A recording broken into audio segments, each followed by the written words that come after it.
everybody, welcome back to This Random Journey. It is day 13 of our A Book a Week challenge, and I have officially started another book, which is Love Your Life, Not Theirs by Rachel Cruz. It's backwards to you guys, sorry. It's so far a really great book. I read the first habit, which I'm not sure if that makes that the first chapter or not. We got the introduction I read through. Yeah, so it's like in habits, if that makes sense. I'm guessing that means it's a chapter. I don't know. Anyways, I read through habit 1. It was talking about, our perception of other people. And it was talking about, not comparing ourselves and how comparison is, really bad for us, and how we need to learn to look at ourselves and be content with who we are and what we've accomplished. It was a great chapter. There was a lot in there. I should have bookmarked more, but I did bookmark one quote that I wanted to quote for you guys. It says, "The first key to contentment is gratitude, and the second key grows out of that grateful heart. I'm talking about humility. But what is humility? I believe C.S. Lewis said it best. Humility is not thinking less of yourself, but thinking of yourself less." I love that quote, don't you guys? So anyways, that was one quote that I wanted to read for you guys, that to be humble and to have humility, it's not that we need to, berate on ourselves, but just to look outside of ourselves more often. Thought that was excellent. So far, really enjoying this book. Me and my husband did the Dave Ramsey kind of snowball effect. If you guys know anything about Dave Ramsey, he's like a financial guru. And me and my husband worked on the baby steps through his program and got debt-free. So we've been debt-free since 2017, house and everything. So that is a blessing for us. It's allowed us to do a lot of things, like buy the property over across the way that you guys have seen on some of our channel videos and stuff. So anyways, his daughter has a lot of the same concepts that he has, and she presents them, but it's in a just a little bit different way, and of course from her perspective. And anyways, it's really good so far. I'll have to keep updating you on that one. I also read 5 chapters in my Bible this morning, and it was talking about Solomon, and how he went against God. And I was thinking about this, his statutes. God had told him not to look to the women or the people, because they would make him worship false gods. And Solomon, I keep wanting to call him Samuel for some reason.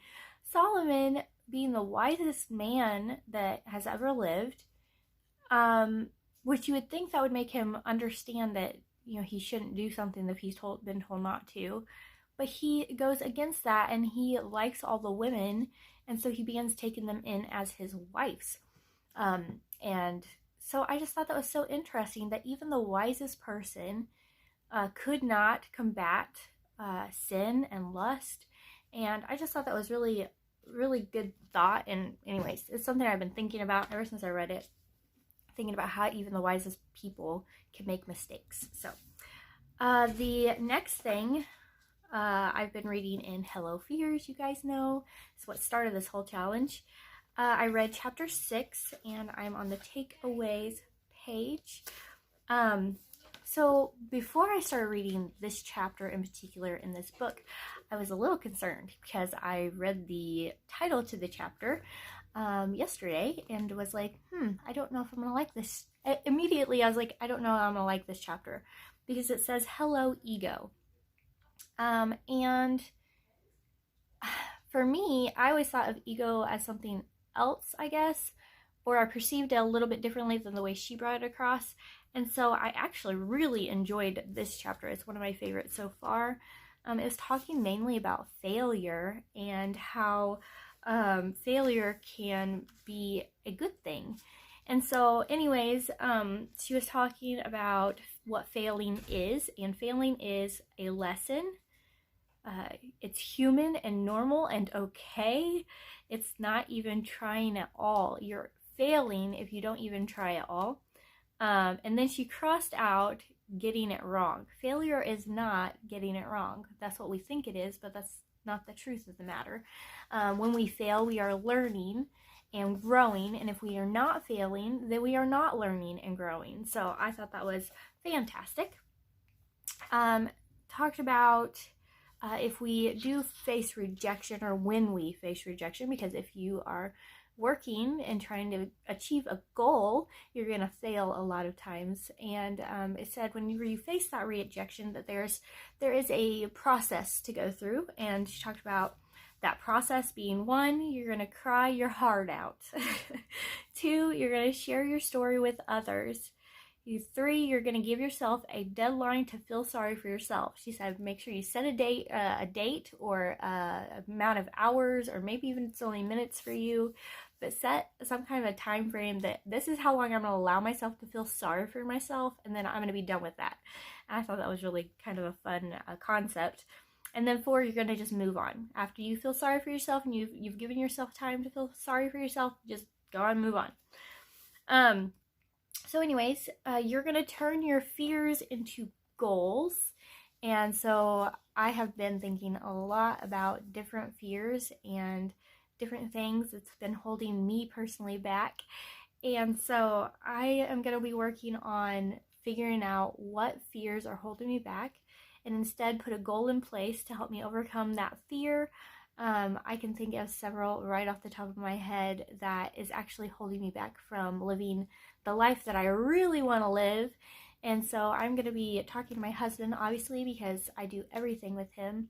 And we are going to be coming up with a game plan on how to make what we want to see, our goals in life, not be overcome by our fear, and to push forward towards those goals. So I'm really excited about getting with my husband and talking about all that stuff. I think that communication with your husband is extremely important. It is the most important thing that you can do in a marriage or a relationship, is to communicate. So that's my little nugget.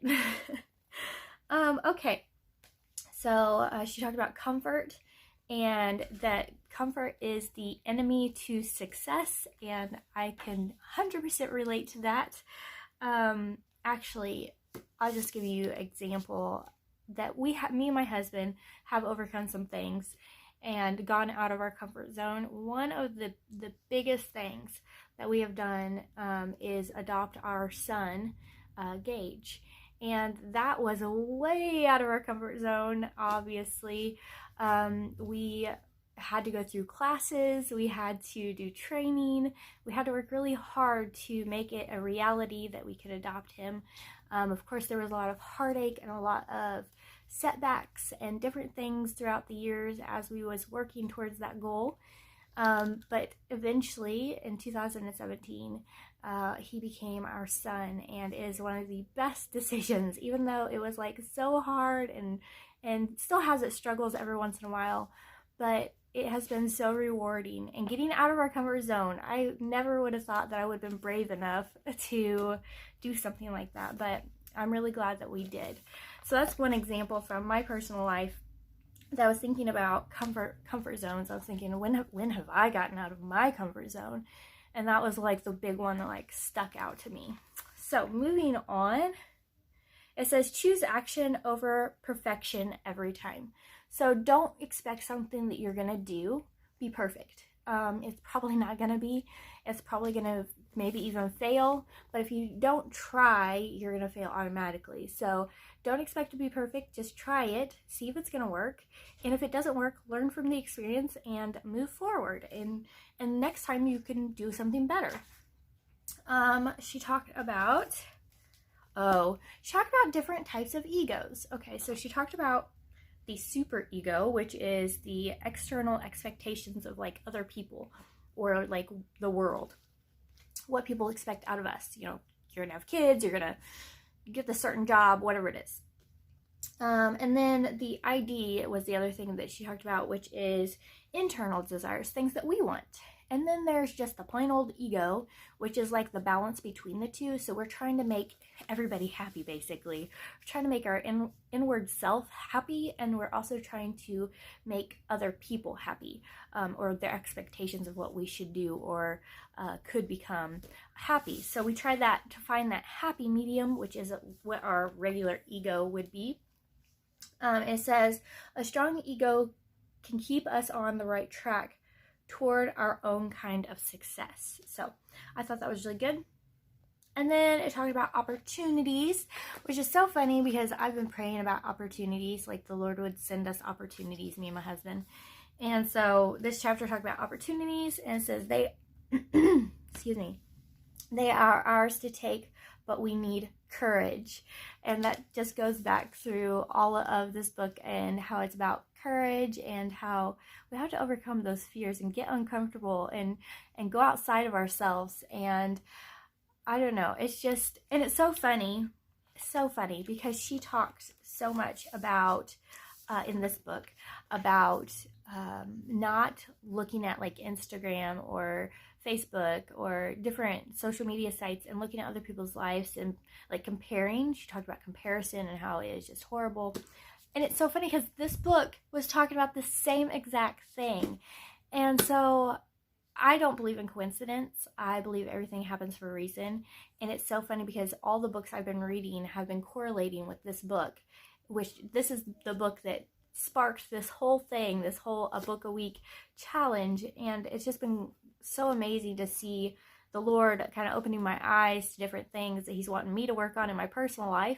I'm really hoping that you guys are gleaning something from this journey that I am on right now. If you are, please give me a thumbs up. Make sure to subscribe. We're doing daily vlogs, and I will see you again tomorrow.